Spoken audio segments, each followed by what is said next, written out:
You're listening to America's Web Radio on the AmericasBroadcastNetwork.com. Thank you for listening. C-130 rolling down the strip. Airborne daddy on a one-way trip. Stand up, hook up, shuffle to the door. Jump right out and count to four. If I'm on the side, if that ball should fall too, look out the window and come through, come on, all the time.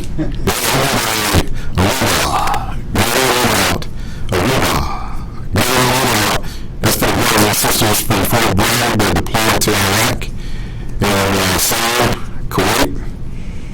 Be safe. Get back home. We're praying for you guys each and every day.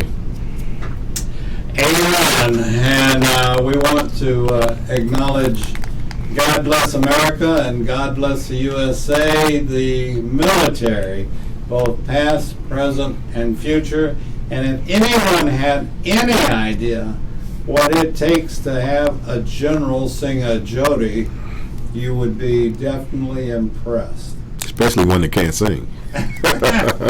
Everybody can sing a jody, you know. I mean, that just, it's amazing. You doing that, and it brings back, it's like flashbacks almost, you know? Absolutely. And it's almost like you're thinking about a jody and you know, there may be absolutely no rhyme or reason, but and I've thought many times about the jody when Fort Ord had been, so many people had gone through it. The back road, dirt back roads, had turned into powder. Right. About a 6-inch powder that you felt like every time you took a step you were sinking, you know. Absolutely. And that's hard to double time in. Now, I didn't think they should make us be doing that, but they did anyway, and we did anyway. But you know what I'm talking about. And then that sergeant would start singing a jody, and you'd get a smile on your face, and you'd make it through. Absolutely. Now, you know, there's been a lot of training done if it turns to powder. And there's a fine dust that you're running in, you know, absolutely. You know, it's a good day. It's a good day. You know, before we get started today, David, you know, Yes, I'd like to just take a moment of silence for the firefighters that we lost in Australia, the people of Australia that are dealing with those fires, the people of China that are dealing with that virus. You know, the death toll is up to 50 now. And just a couple of days ago, it was 12. So, you know, there are a lot of things going on. But more importantly, you know, the basketball world, the human world lost 9 people yesterday in California. And, you know, the families that are devastated from that helicopter crash, and Kobe Bryant and his 13-year-old daughter. And her teammate was on there, another 13-year-old that passed away. You know, just you know, it's one of those things that, you know, if you've got a loved one close by, hug on them just a little bit tighter, because you never know the time nor the place. And if we could take a moment of silence.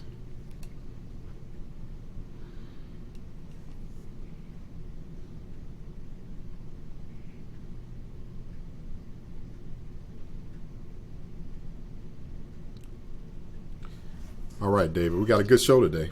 I think the topic today is setting the stage for getting after what you really brought me here to do, and that is to remember Desert Shield, Desert Storm.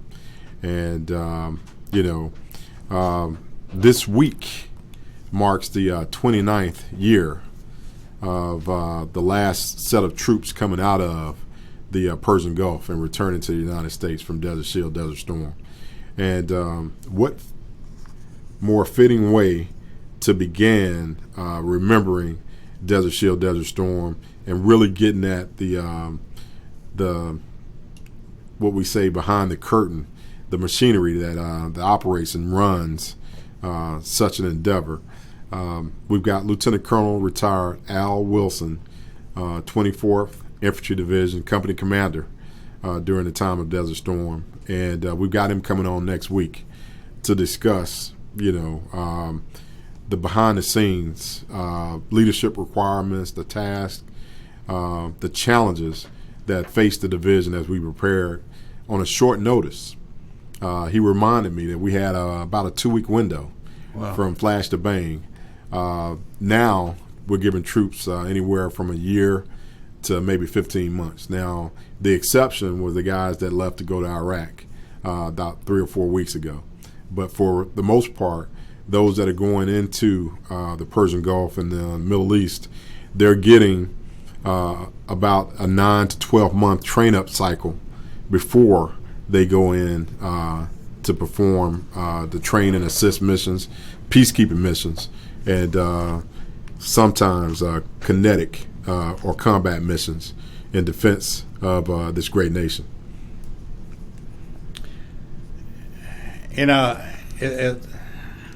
Very recently, like this past weekend, I was with a couple of friends, and one of them mentioned, what was that last war we were in? And already forgotten, and could remember, what did we do after 9/11? Mm-hmm.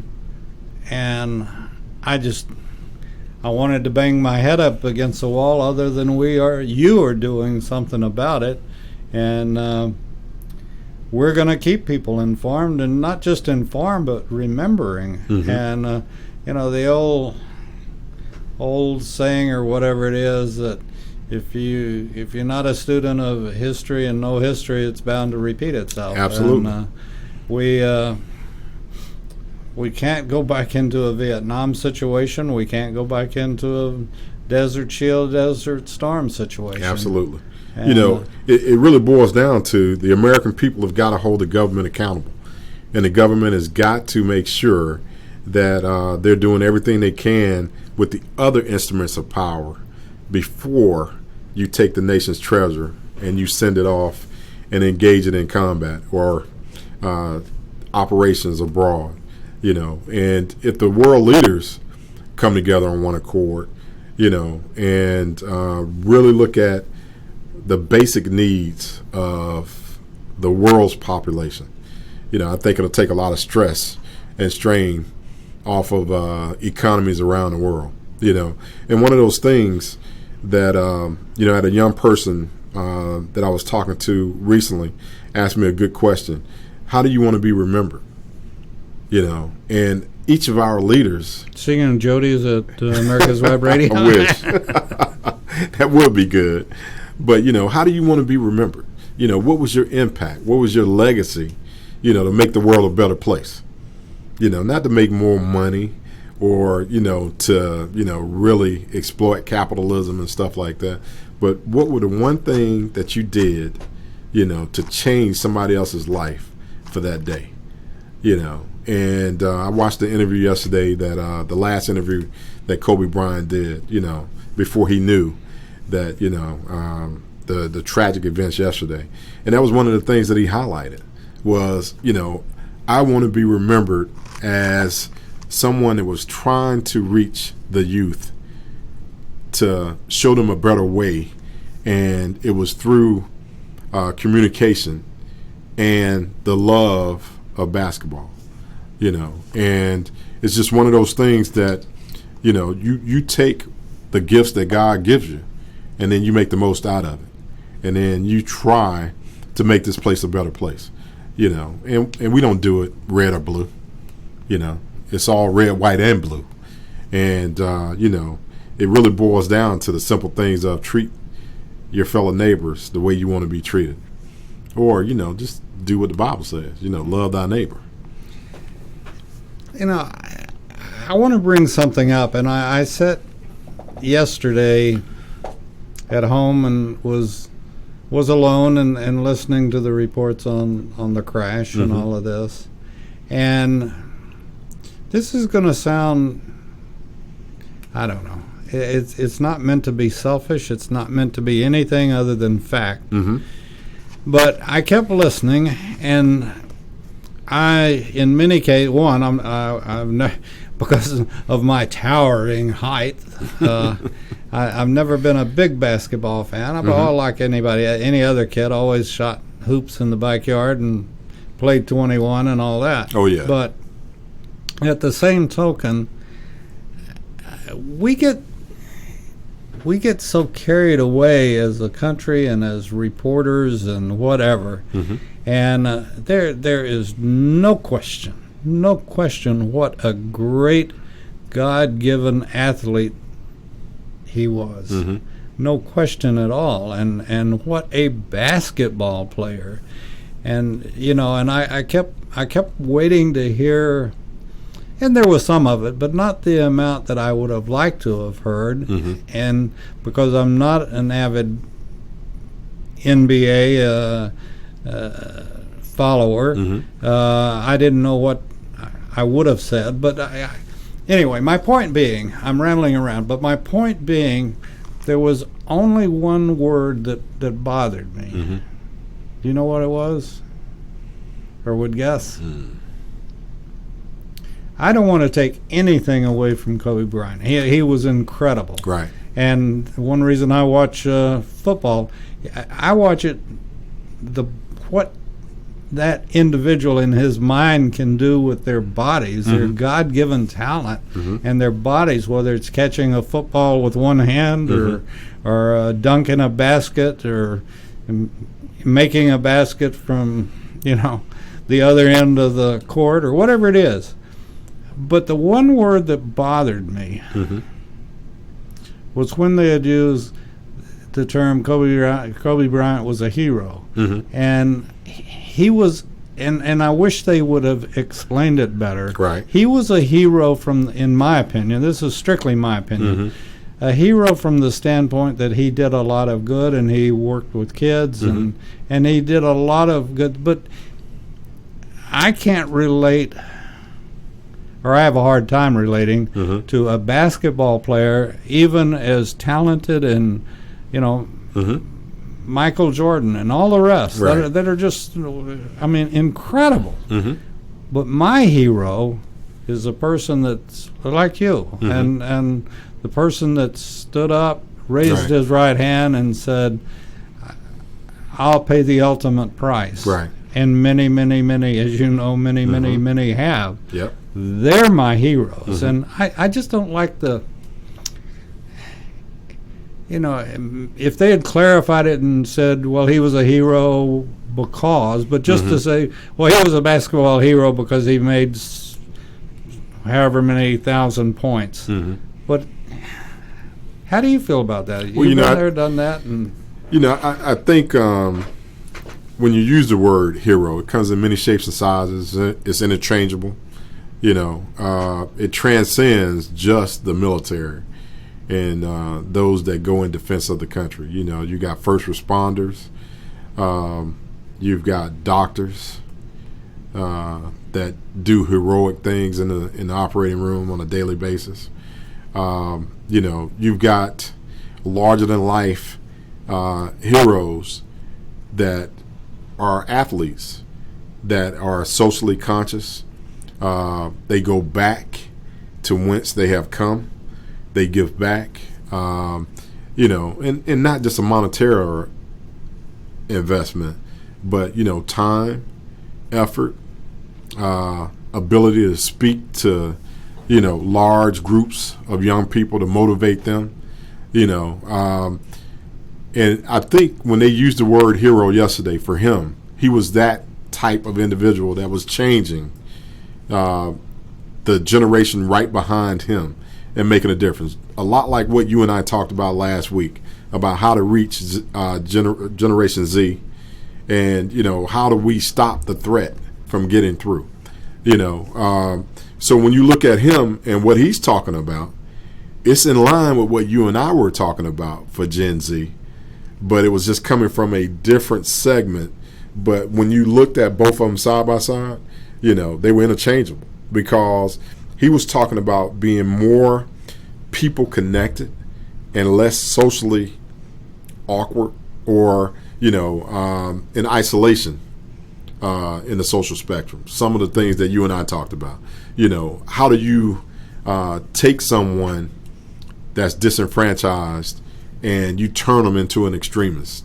In other words, they're unconnected, they're alone, they're isolated, and then the threat targets them and starts feeding, hey, I'm your friend, I'm your family when nobody else wants to be there, and then next thing you know, you got a homegrown terrorist, So I think from that perspective, the things that he was advocating about the Mamba mentality and academics, sports, being a more well-rounded citizen and giving back to your local communities and stuff, when you look at it from that aspect, yeah, that's the true definition of a hero. It's a different type of threat that you're dealing with, but, none the same. He's dealing with that threat just like you and I are dealing with that threat. We're going to take a break, and before we go on that break, I want to invite everyone down on Wednesday to the Georgia Military Veterans Hall of Fame induction ceremony. I believe it's 15.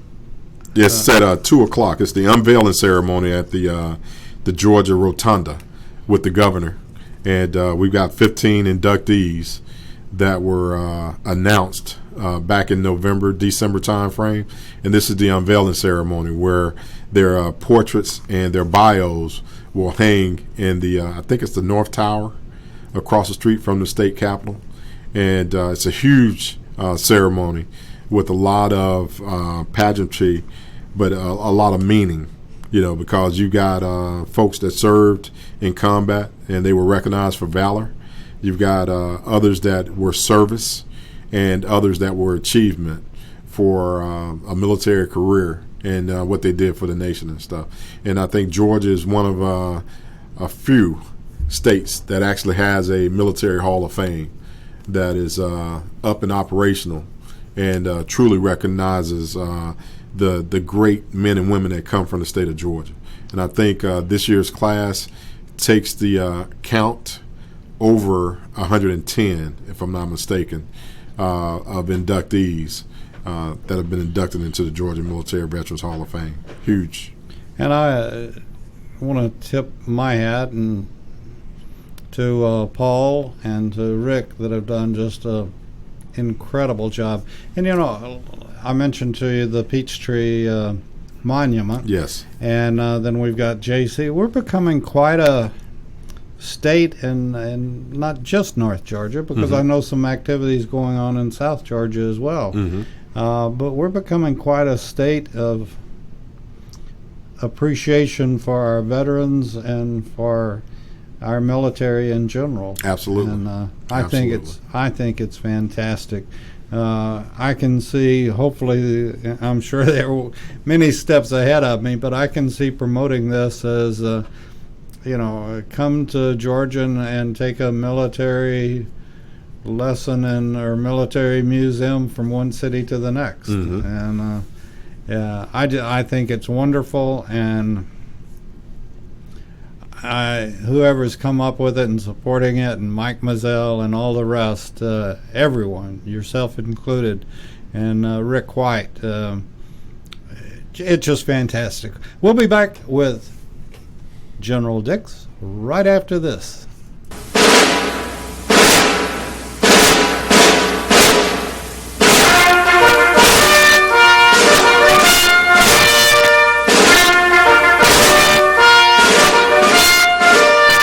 Good morning. My name is Mike Mazzell. I'm a retired Army colonel and president of the Johns Creek Veterans Association.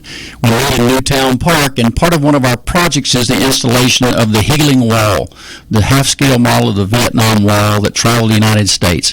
Well, it's coming to rest, and it's going to live in Johns Creek forever, the half-scale model. We're looking at possibly a March implementation or ribbon cutting ceremony, and we're looking for donors and sponsors that want to help us in this great project. You can donate at jcvets.org.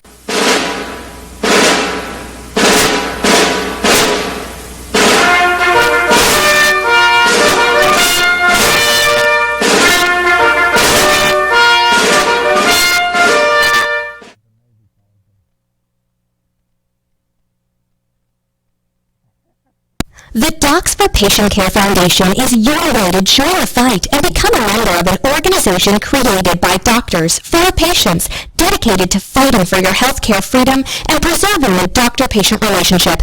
Get a pen and paper. Write down docs4patientcarefoundation.org. That's DOCS, the number 4, patientcarefoundation.org. Go to our site and please make a generous, tax-deductible donation and join the fight today. Thank you.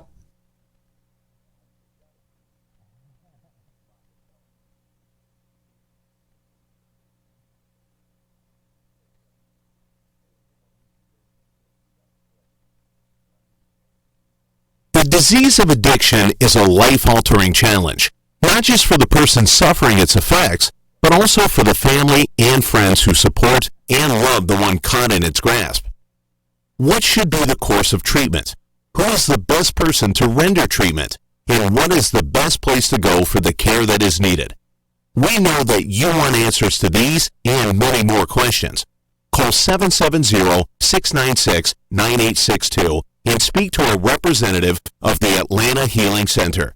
They can tailor a program specifically designed to address the needs of the person suffering with an addiction, or give you guidance as to where that help may be found. Information is the key, and the trained staff at HC at a 57 Chevy, or taking a family on a vacation and a 7-year-old website to cruise over to that. You need to tune in to Classic Cars with Steve Ronaldo and Jim Weber every Saturday from 8 to 9 a.m. on americaswebradio.com.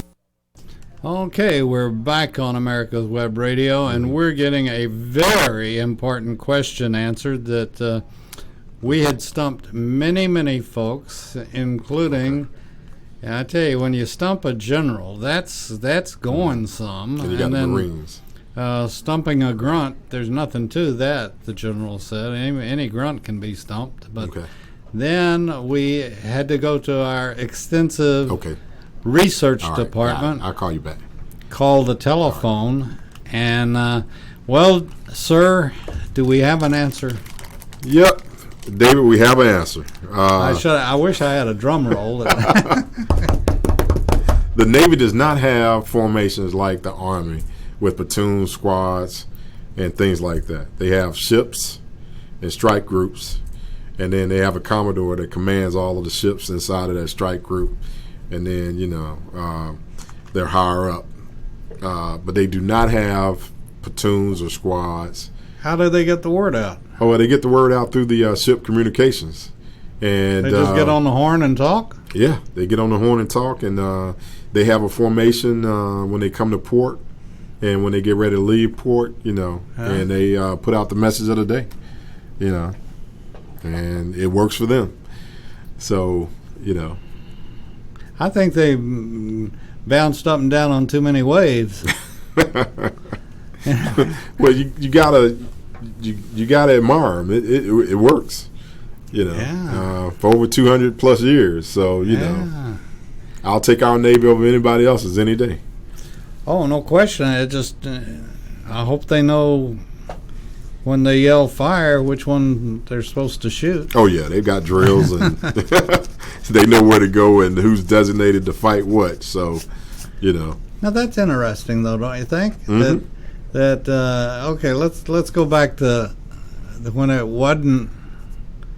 I mean, the whole and correct me if I'm wrong, because I could be totally wrong, but the whole idea of the formation in the morning and the company is to say, okay, girls, well, this is what we're doing today, or this is first platoon, you'll be in our second platoon or third, whatever it happens to be.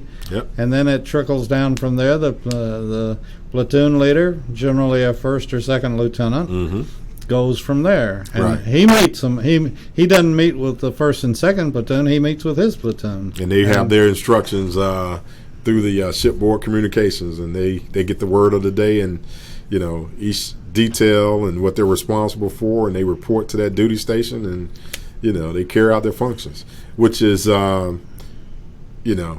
even more stellar when you think about it.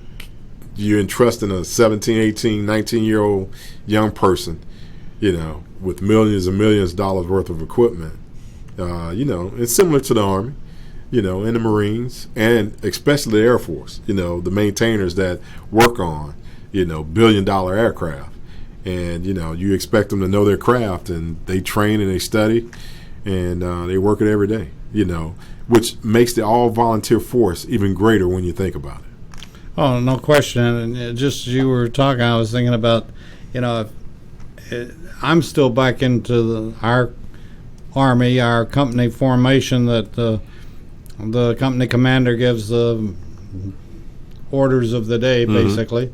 And if you split it up, and then you have one guy doing this and one guy and you have these different groups, I'm still looking at it like that old game that you start out and you go around in a circle, and okay, the first piece of fruit's an orange, the second one's an apple, and by the time you get all the way around, you're eating a banana or something, And I guess I like our way of the Army way of communication. But anyway, spoken like a true soldier. Yeah. Go Army, beat Navy. Yeah. Maybe next year. Year. That's like farming. Always next year. Absolutely. But so we have our highly respected research team of Zero found out the answer to the question, and it was a traumatic situation. I thought my partner over here was going to pass out when I said, "Did you find the answer?" And he couldn't even remember the question. That was bad. Who was that? That guy left me. But no, that was fun. That was fun. And I learned something. It's always good to learn something. I don't think I'm going to join the Navy as if the Navy would have me. No time soon. Army all the way. Anyway, so you've got the names of the inductees there? Or? Yes, I do. We've got 15 inductees, and we've got Colonel Retired Gregory Clark Kemp from Columbus, Georgia, and United States Army. He's getting inducted for service. We've got Rear Admiral Wendy Lee Brian Carpenter. She's going in for achievement. We've got Staff Sergeant Richard Francis Dunnan, and he's going in for valor. And we've got Sergeant from the United States Marine Corps, Englade Jr., and he's going in for valor from participation in Vietnam. We've got Chief Warrant Officer 4, Ray Ralph Fairman. He's going in for service, and he's also from the United States Marine Corps. He enlisted at the age of 17 back in 1963 and served for 33 years. Outstanding. Wow. We've got Major General Retired James Adrian Guest. He's going in for valor, and he's from Toccoa, Georgia. You've got Sergeant United States Army Jason Robert Harkins. He's going in for valor. He was killed in action in Iraq in 2007. Rest in peace, my brother. You got First Lieutenant United States Army James Charles King. He's going in for valor. You got Sergeant United States Marine Corps Edmund Nicholas Marks Jr., and he's from St. Mary's. He's going in for valor. You've got Corporal United States Marine Corps Charles Henry Monroe Jr. He's from Savannah, Georgia. He was a rifleman, 1st Marine Division in Korea in 1950.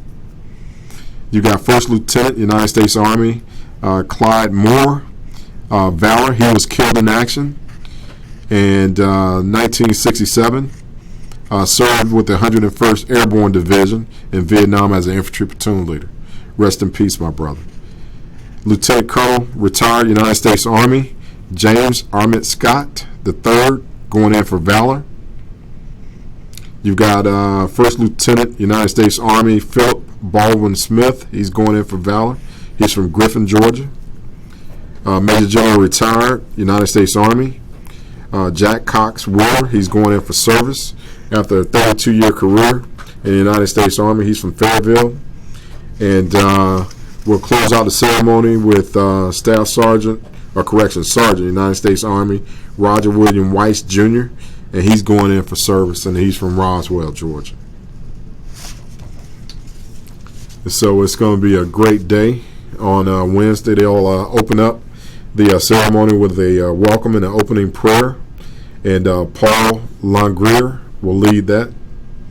And then you got the Pledge of Allegiance by Cadet First Sergeant Matthew Perino, King's Academy, JROTC. Huge participation from that JROTC program. They do a great job. You've got remarks from Senator Ed Harbison, and Senator Harbison is one of the principals that made the Hall of Fame what it is today. And it was because of his efforts and his service also to the United States that we have the Georgia Military Veterans Hall of Fame. And he was number 27 on the inductee list. And then the governor, Brian Kemp, will give remarks. And we'll also get remarks from Commissioner Mike Roby.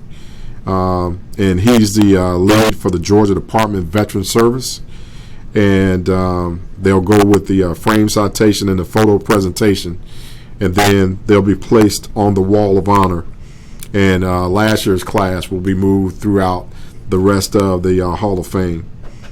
And they'll give a closing prayer from Colonel Rick White, who is instrumental in leading this program. And then they'll end the ceremony. And if you know of any service member that has served honorably and done great things for the United States military, go to our website at www.gmvhof.org and fill out an application and a packet to submit that great American for this honor. So I appreciate the time, David, to be able to talk about that. Let me ask. Obviously, you've been inducted, and also to many of the ceremonies in Columbus.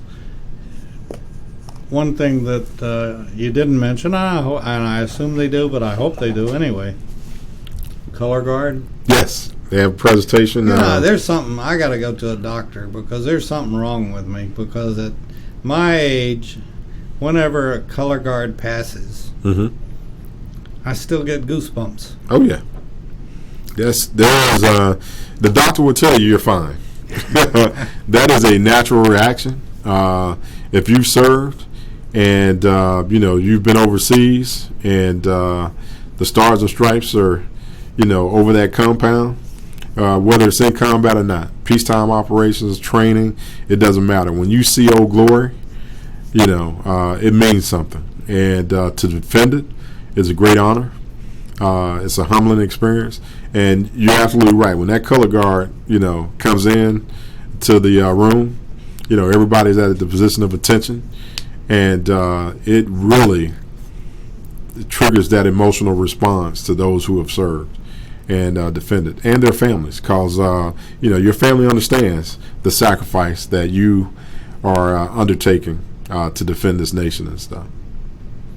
I can't remember it when. It hadn't been that long, but everything's relative at my age. So it may have been 100 years as opposed to 50 years, but I can't remember when they did it. But they changed it where if you're wearing a cover, I believe this is right, but if you're wearing a cover, and it doesn't matter what football team cover it is, if you're wearing a cover and they present the flag and play the Star Spangled Banner, that you have every right to salute, a hand salute, as opposed to just crossing putting your hand over your heart. When did they this was about what, 10? About 10 years ago? About 5 or 10 years ago. Yeah, I think that's beautiful. Oh yeah.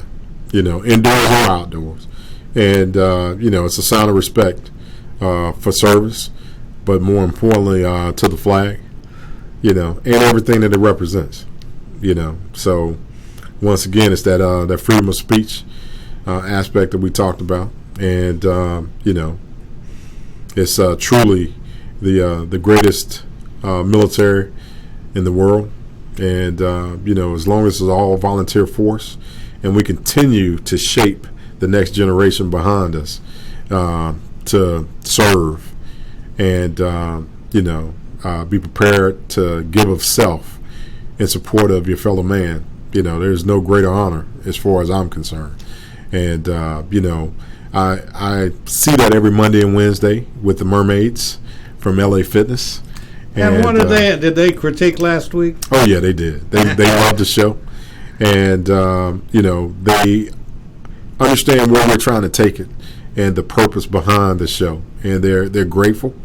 They told me this morning that they learn a lot from the conversation, and they appreciate the conversation and the back and forth, and the congenial tone and respect that we have for each other and stuff. And they look forward to every Monday at 1 o'clock here in the show to see what it is that we're going to discuss and talk about. Well, we ought to invite the Mermaids to come to one of the shows. Oh, yeah, that'd be great. And be our guests in here. Oh, yeah. That would be fun. They can't bring the pool, though. They'll have to leave their pool behind. Absolutely. No, that'd be fun. That'd be fun. And, the whole thing, and I'm just so blessed that we got to meet, because it's so important to remember every sacrifice, whether it was Vietnam, Korea, Desert Storm, Desert Shield, all of them. And I hope that I want to throw this out. If there's anyone that's listening, whether they're listening right now or they listen to the archives or any time they hear it, as long as we're still in business, if you have an idea and you had someone that served and you have an idea, whether it's for this show, I'd prefer it be about Desert Shield or Desert Storm. But if you want to make a comment or you've got something that you think would add to the show, please contact us and let us know what's on your mind. So, life is communications. Absolutely. And we want to communicate with you. And General Dix is extremely smart and extremely knowledgeable. But as we found, he doesn't know everything about the Navy.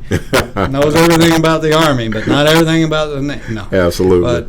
But no, just let us hear from you. And if you got any kind of suggestions for America's Web Radio and what we're doing right or possibly what we're doing wrong, let us know. We can't fix it unless we know it's broken. Absolutely. So, and always we're the weirdest group of people walking around here. Everybody walks at attention, so there's a lot of banging of the shoes on the floor. But no, I'm just teasing. But it's it's like when you came in today, and I bought you a salute. It felt good, to me. And then again, Richard looked at me like you're nuts. And no, I returned it, and I had my arms were full, but. Well, I had a colonel tell me what you do if your arms are full and you can't return them. And he made it quite clear that he had a bird on and I had a stripe on. Absolutely. Yes. If you can't do it with your right hand, you do it with your left hand, son. Yes, sir. I don't know. I hadn't seen one of those, but, the acknowledgement and the sign of respect was a great thing, and I really appreciate it. And it's just like when we start off the show with the Jody, and it takes us both back down memory lane, and formations running PT from Darmstadt, Germany to Fort Stewart, Georgia, where I'm going on Wednesday, to Hunt Army Airfield. Walking up those steps and getting onto a contract there to head to Desert Shield, Desert Storm. It's just a lot of great memories. The time at Fort Bragg in the early 90s was probably the greatest time of my career. and just a young kid from Linwood Park, Georgia, Brookhaven, and the city of Decatur, that just really loved people and loved being in the field, which is the Army's greatest attribute. Sometimes my soldiers thought I was crazy, but I grew up playing out back and going fishing down at the creek, and just a city country boy is what I call myself, and just given that opportunity, it's been a blessing. And when you saluted, it brought all that back, rushing back, and one of our greatest attributes is once a soldier, always a soldier. It doesn't matter, I was going to ask, and I'm not sure the question will come out right, but when you have those memories and you think back and you have the beautiful, wonderful memories, I'm just assuming that memory is not of an M16 or an M1A1 but it's of your fellow officers or even some of the NCOs you worked with. Oh yeah. It's not the stuff, it's the people. Absolutely. And one of the things that I've often said is that, you can tell the mark of a true leader is how his troops respond to him or her after years of being apart, and it's like the story recently of two service members passing in a busy airport, and they're sitting down waiting for the next flight, and they're talking, and they're calling each other brothers, and it was apparent that they weren't brothers, but the civilians who have never served, listening to the conversation, was floored by why do you call him brother? It's like it's a time-honored tradition, and he or she is my brother or my sister. And we go into harm's way when nobody else will answer that call. And, so when you see a former soldier that used to be in your formation, and you see how excited they get to come and say, hey, sir, ma'am, great to see you again, and you're now talking like as if you've been with each other for the last, 15 years, day to day, but you hadn't seen each other in about 5 or 10 years. And the mark of a good leader is that response.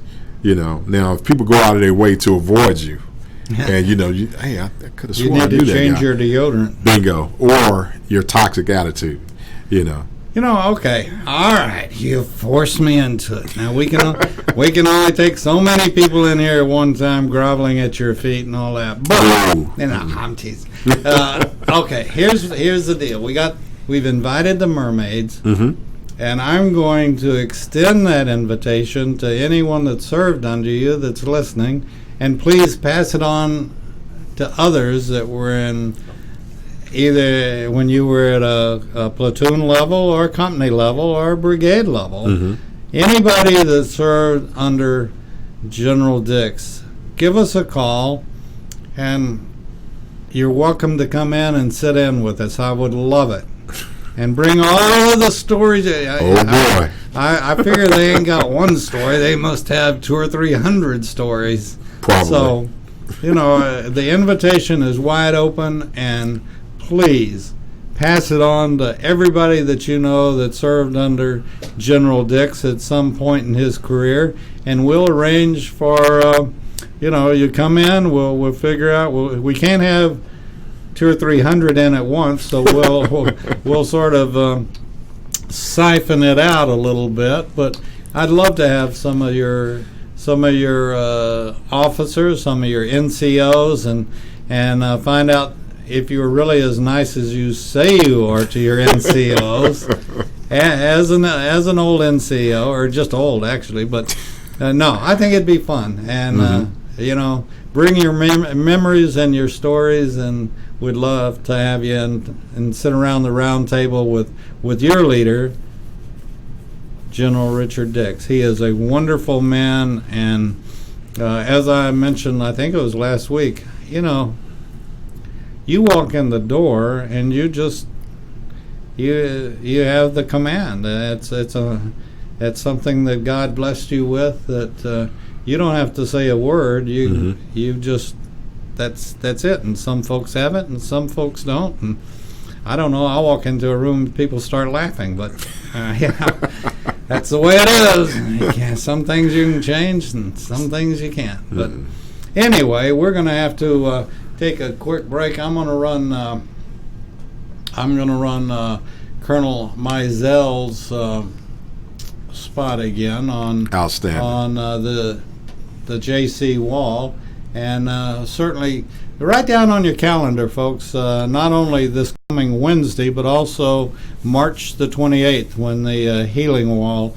And it's amazing the stories I've heard from folks. It really is a healing wall. Yes, it is.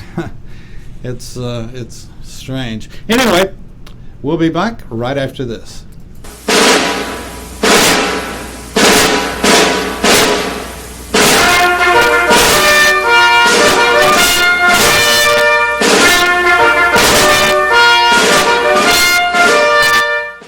My name is Mike Mizell. I'm a retired Army colonel and president of the Johns Creek Veterans Association. We live in Newtown Park, and part of one of our projects is the installation of the healing wall, the half-scale model of the Vietnam Wall that traveled the United States. Well, it's coming to rest, and it's going to live in Johns Creek forever, the half-scale model. We're looking at possibly a March implementation or ribbon cutting ceremony, and we're looking for donors and sponsors that want to help us in this great project. You can donate at jcvets.org.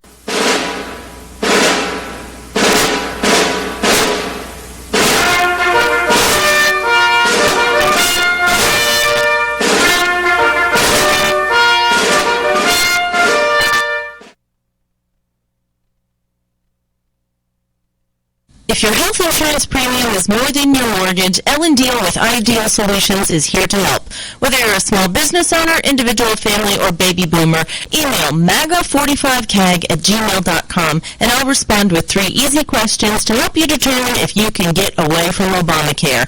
As a 20-year veteran of the insurance industry, I'm here to help with all your insurance needs. Email Ellen Deal at maga45cag@gmail.com. Okay, I'm about to play an ad for one of our sponsors, Round Town Moving. And Timothy and his guys over there, I know well. They moved me a couple of times now, one into my office, one into a new home. Or not a new home to me. But anyway, they are fantastic. And I talked to Timothy, and many of you veterans that are listening, you've had lots of experience moving one place or the other, but maybe you're in a situation now that you're needing to move, and Timothy will treat you right. You tell him that you heard about him on America's Web Radio and that you're a veteran, and he'll give you a real deal. He gives you a good price to begin with, but you tell him that you were listening to General Dix and David on America's Web Radio, and Timothy and his guys will really take care of you. So do me a favor and do that, and I can assure you he'll do you a favor to boot. And we're going to get, Richard, we're going to get more and more. I feel so funny calling you. But anyway, I don't care if it is your name, and the plaque just hadn't come yet, but it's on its way. Anyway, we're going to get more and more companies that realize what you're doing here in keeping the memory of Desert Shield and Desert Storm in front of folks. And we're going to have them offer special deals to all veterans. Absolutely. And there are a lot of companies that do it. And there's also, if you don't have your VA card, you can go and get it by just going by a VA, take your DD 214, or for some of us, it's a 254. Yep. And I still haven't put my hands right on it, my honorable discharge. I think one of my commanders, you really got an honorable discharge? They just didn't know how much candy I sold out from under the barracks. Were you ever in a matchbox barracks? Oh yeah. Yeah. Started out in at Fort Bragg, North Carolina, and spent time at Fort Jackson in the old white barracks, 2-story tinderbox. That, and you knew guard. Exactly. I started saying you knew why they had to have fire guards. Absolutely. But what the middle of the each level had the and it was polished to the nth degree.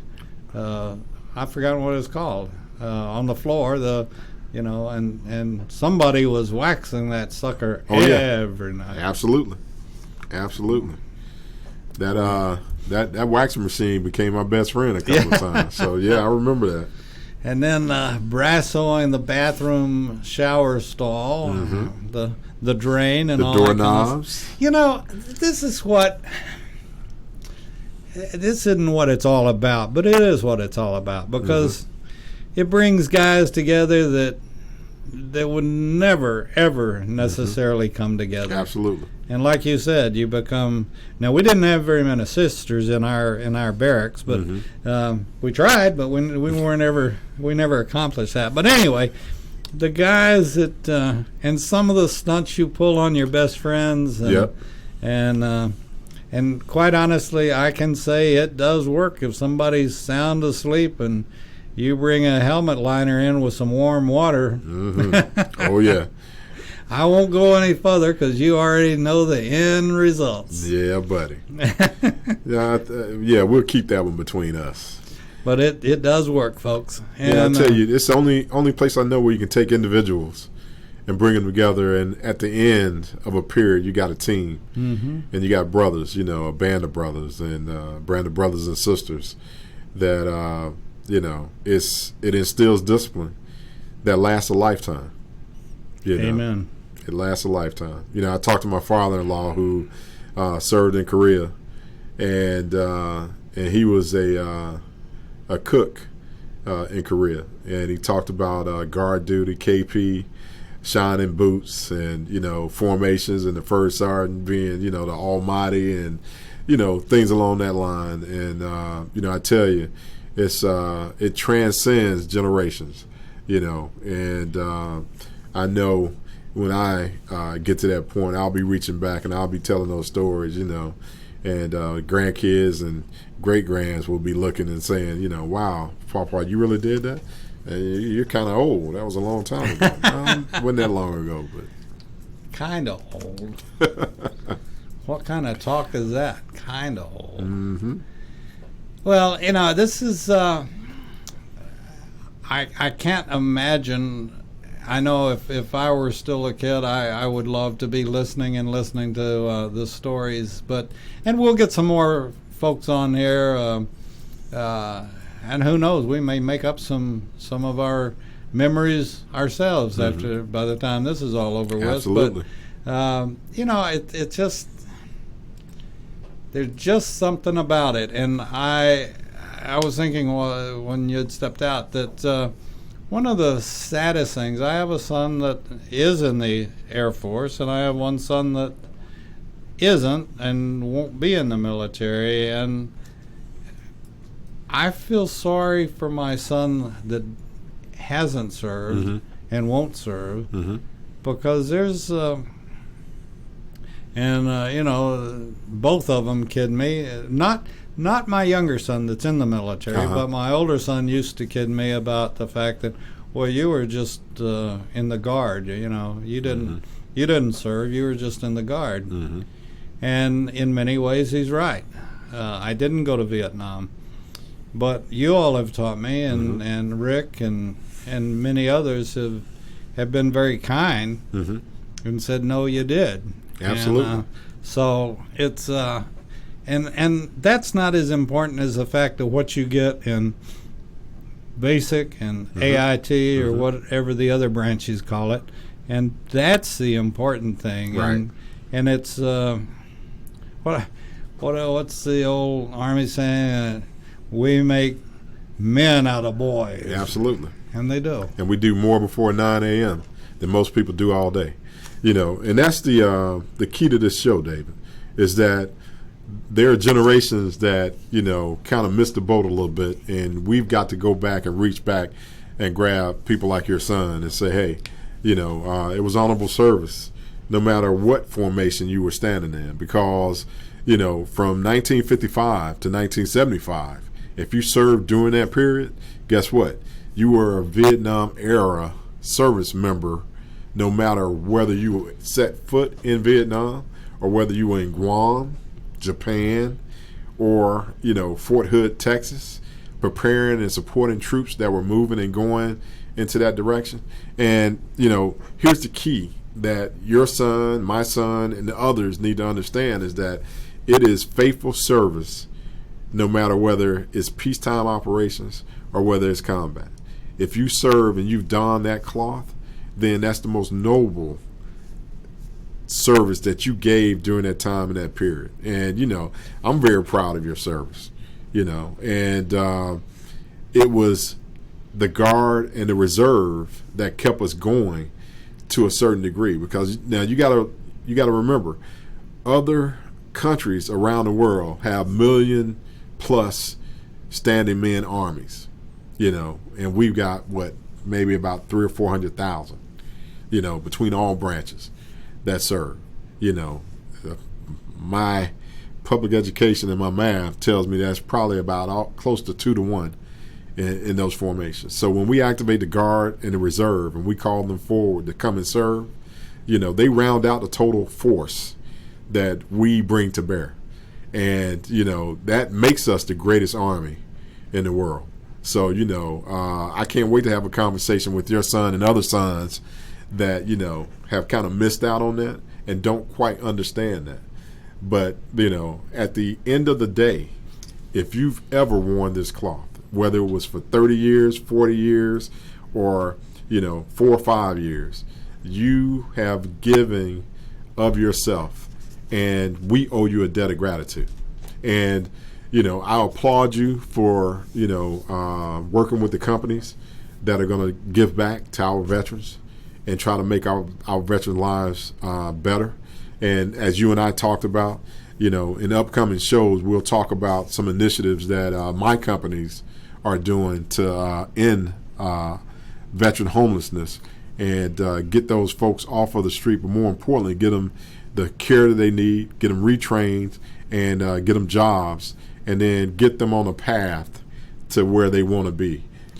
I got one that I'm going to throw out, and she doesn't even know I'm going to do it, is Stephanie Stuckey. Mm-hmm. She's now the president of Stuckey's that are on every road in the country, I think. I know we all stopped at them when I was kids, and people still do. And they're going to be doing some things, I think, strictly, for the military or for veterans. Mm-hmm. And Stephanie's a friend. She's a very able executive. Right. And so shout out to her. I'm looking forward to Wednesday. And, I have come up with it. And this we're going to see if we can stump him one more time quickly. I want to know where in